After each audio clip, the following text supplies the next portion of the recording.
पुणे महापालिका निवडणुकीसाठी सध्या राजकीय वातावरण चांगलंच तापलं आहे. सर्वच पक्षाकडून उमेदवारी अर्ज भरण्याची घाई सुरू आहे. शक्ती प्रदर्शन सुरू आहे. आणि त्याच दरम्यान पुण्यातील राजकारणाला धक्का देणारी एक मोठी घटना समोर आली आहे. पुण्यातील कुख्यात आदेकर टोळीचा म्होरक्या बंडू आदेकर थेट निवडणुकीच्या मैदानात उतरला आहे. आज बंडू आदेकरसह लक्ष्मी आदेकर आणि सोनाली आदेकर या तिघांनी महापालिका निवडणुकीसाठी आपले उमेदवारी अर्ज दाखल केले आहेत. विशेष म्हणजे विशेष बाब म्हणजे या तिघांनीही राष्ट्रवादी काँग्रेस अजित पवार गटाकडून अधिकृत उमेदवारी देण्यात आली आहे, अशी माहिती समोर आली आहे. या अर्ज भरण्याचा प्रकार मात्र पूर्णपणे वेगळाच होता. बंडू आदेकरला पोलिसांनी पोलीस व्हॅनमधून अर्ज भरण्याच्या ठिकाणी आणलं. हाताला बेड्या, तोंडावर काळा स्कार्फ आणि पोलिसांचा गराडा. ही एंट्री अक्षरशः सिने स्टाईलने होती. पण याच वेळी बंडू आदेकरने घोषणाबाजी सुरू केली. मी उमेदवार आहे, दरोडेखोर नाही. नेकी का काम, आदेकर का नाम. आदेकरांना मत म्हणजे विकासाला मत. बघा बघा मला लोकशाहीत कसं आणलंय, अशा घोषणा देत त्यांनी आपण निवडणूक लढतोय असं जाहीर केलं. हा सगळा प्रकार पाहून पुण्यातील राजकीय वर्तुळात आणि सर्वसामान्य नागरिकांमध्ये एकच चर्चा सुरू झाली आहे. आता प्रश्न असा आहे की बंडू आदेकर, लक्ष्मी आदेकर आणि सोनाली आदेकर हे कोण आहेत आणि त्यांच्यावर नेमकं कोणते आरोप आहेत?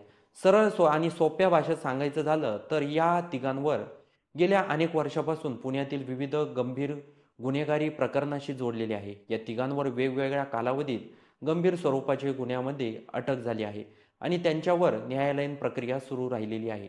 महत्त्वाची गोष्ट म्हणजे हे तिघही न्यायालयीन आदेशाखाली आहेत. उमेदवारी अर्ज दाखल केल्यानंतर न्यायालयाकडून त्यांना स्पष्ट आदेश देण्यात आला आहे की कोणतीही मिरवणूक, शक्तीप्रदर्शन किंवा जमावता येणार नाही. म्हणजेच कायद्याच्या चौकटीत राहूनच त्यांना निवडणूक प्रक्रियेत सहभागी व्हावं लागणार आहे. आता या सगळ्या प्रकरणाचा राजकीय संदर्भ जाणून घेणं महत्त्वाचं आहे. बंडू आदेकर यांचा मुलगा वनराज आदेकर हा यापूर्वी नगरसेवक होता.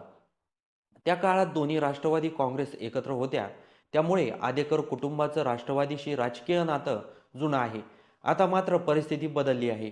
राष्ट्रवादी काँग्रेसमध्ये फूट आहे आणि अजित पवार गटाकडून लक्ष्मी आदेकर, सोनाली आदेकर आणि बंडू आदेकर यांना उमेदवारी देण्यात आली आहे. यामुळे एक मोठा प्रश्न उपस्थित होतो. गुन्हेगारी पार्श्वभूमी असलेल्या व्यक्तींना राजकीय पक्षांनी उमेदवारी द्यावी का? बंडू आदेकर स्वतः म्हणतो, मी गुन्हेगार नाही.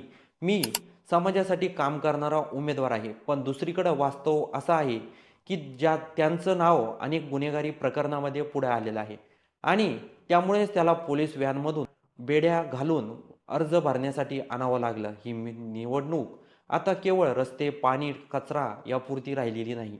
ही निवडणूक लोकशाही, कायदा, गुन्हेगारी यांच्यातील सीमारेषा कोठे आहे यावरही लढली जात आहे. चेंडू पूर्णपणे राजकीय पक्षाच्या कोर्टात आहे. अजित पवार गट या उमेदवारावर ठाम राहणार का? की नागरिकांच्या दबावामुळे भूमिका बदलणार? पुणेकर मतदारांसमोर आता मोठा प्रश्न आहे. विकासाच्या नावाखाली नेमकं कोणाला निवडायचं आणि लोकशाहीत कोणाला संधी द्यायची? बंडू आदेकर, लक्ष्मी आदेकर आणि सोनाली आदेकर यांनी अर्ज भरले आहेत. कायदेशीरदृष्ट्या ते उमेदवार आहे. या आदेकर कुटुंबावर खुनासारखे गंभीर गुन्हे आहेत.